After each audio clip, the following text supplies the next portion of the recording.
By 1945, the Second World War had ravaged the globe for 6 years. While war in Europe had ended, the conflict in the Pacific raged on. In the deserts of New Mexico, the top-secret Manhattan Project was coming to a terrifying fruition. Scientists had unlocked the power of the atom. In July, Allied leaders issued the Potsdam Declaration, demanding Japan's unconditional surrender, warning of prompt and utter destruction if they refused. Japan, hoping for a negotiated peace or a final decisive battle, ignored the ultimatum.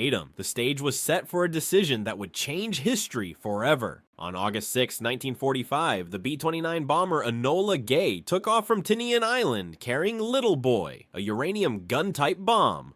The target was Hiroshima, an industrial city and military headquarters. The skies were clear as the bomber approached its destination. At 8:15 a.m., the bomb was released. 43 seconds later, it detonated nearly 2,000 feet above the city. A blinding flash of light was followed by a shockwave of unimaginable force. The temperature at the hypocenter reached thousands of degrees. Instantly, 70,000 people were killed. The city was leveled, buildings vanished, and fires consumed what remained. President Truman announced the attack to the world, stating that they had used a bomb harnessing the power of the sun itself. Japan still did not surrender. On August 8th, the Soviet Union declared war on Japan and invaded Manchuria, crushing the Kwantung Army. With no word from Tokyo, a second mission was launched on August 9th. The primary target, Kokura, was obscured by clouds. The bomber Boxcar diverted to its secondary target, Nagasaki. It carried Fat Man, a more complex plutonium implosion bomb. At 11:02 a.m., the second sun appeared over Japan. Though the hills of Nagasaki contained the blast somewhat, the destruction was devastating. Another 40,000 lives were lost instantly. The dual shocks of the atomic bombs and the Soviet invasion forced a crisis in Tokyo. Emperor Hirohito intervened, breaking the deadlock in the War Council. He decided to accept the Allied terms to save his nation from annihilation. On August 15th, the Emperor's voice was broadcast on the radio for the first time, announcing the surrender. The war was over. The formal surrender was signed on September 2nd aboard the USS Missouri, but the legacy of the atomic bombs had just begun. In the months that followed, thousands more died from radiation sickness. Symptoms appeared mysteriously: hair loss, bleeding, and extreme fatigue. Soon after the blasts, a sticky, black rain began to fall. Radioactive and deadly, it contaminated water and soil, spreading invisible poison to those who had survived the blast. The medical infrastructure was obliterated. Up to 90% of doctors in Hiroshima were killed or injured. The few survivors worked without supplies to treat horrific burns. Information about the radiation effects was initially suppressed. The world would not fully understand the true extent of the horror for months due to strict censorship. Survivors faced deep discrimination in marriage and employment, feared by their own countrymen as carriers of a contagious atomic plague. Yet, remarkably, both cities rose from the ashes. Hiroshima and Nagasaki rebuilt, transforming into vibrant symbols of peace and resilience. Today, the Genbaku Dome stands as a haunting reminder, preserved exactly as it was after the blast, witnessing the resilience of humanity. The events of 1945 sparked a global movement against nuclear weapons. The world vowed, never again. The atomic bombings of Hiroshima and Nagasaki remain the only use of nuclear weapons in armed conflict. They stand as a somber warning. As we remember the victims, we reflect on the fragile nature of peace and the devastating power mankind holds in its hands.